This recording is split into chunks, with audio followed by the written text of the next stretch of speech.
నా పేరు రేణుకా దుర్గా. నేను వివేక వినంద విద్యా సంస్థలో చదువుతున్నాను. నేడు మనం స్వాతంత్ర దినోత్సవ పోరాటాల్లో జరిగిన సంఘటనల గురించి చెప్తున్నాం.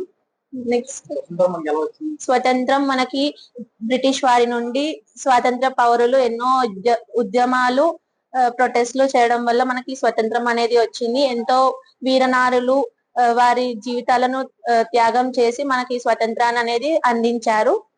స్వతంత్రం వచ్చాక మన యొక్క జీవన ఉపాధులు ఎన్నో పెరిగాయి.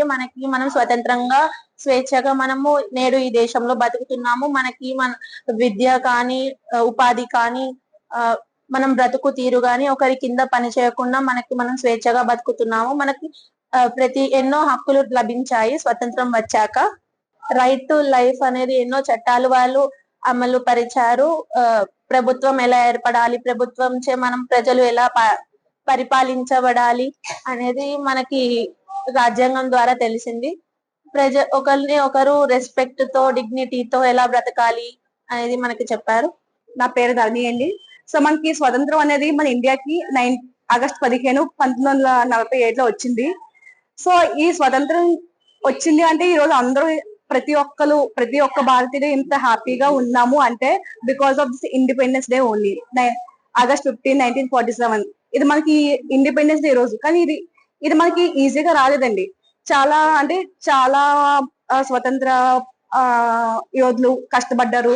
అలాగే దాంతో పాటు నార్మల్ పీపుల్ కూడా ఈ స్వతంత్ర పోరాటంలో చాలా మంది కష్టపడి సంపాదించారు. చాలా పోరాటాలు, చాలా ఉద్యమాలు, చాలా నిరాశనలు ఇవన్నీ కలిపితేనే ఈ రోజు మనకి స్వతంత్ర దినోత్సవం అనేది మనం జరుపుకుంటున్నాం. ఎంతో మంది సాక్రిఫైస్ చేశారు వాళ్ళ జీవితాల్ని.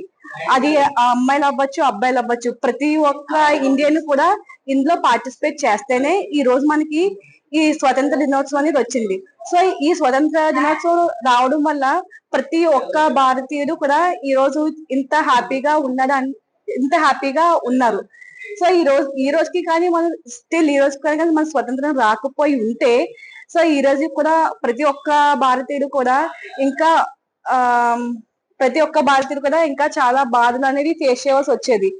సో ఈ రోజు ఇలా ఇంత హ్యాపీగా ఉంటున్నాం అంటే చాలా మంది సోల్జర్స్, చాలా మంది స్వతంత్ర యోధులు అవ్వచ్చు, ప్రతి ఒక్క ఇండియన్ కృషి ఇందులో ఉంది మన స్వతంత్రం రావడానికి. సో దానికి ఈ రోజు నేను చాలా గర్వంగా ఫీల్ అవుతున్నాను, హ్యాపీగా ఫీల్ అవుతున్నాను. సో వాళ్ళ సాక్రిఫైస్ వల్ల ఈ రోజు మనం ఈ స్టేజ్ లో ఉన్నాము.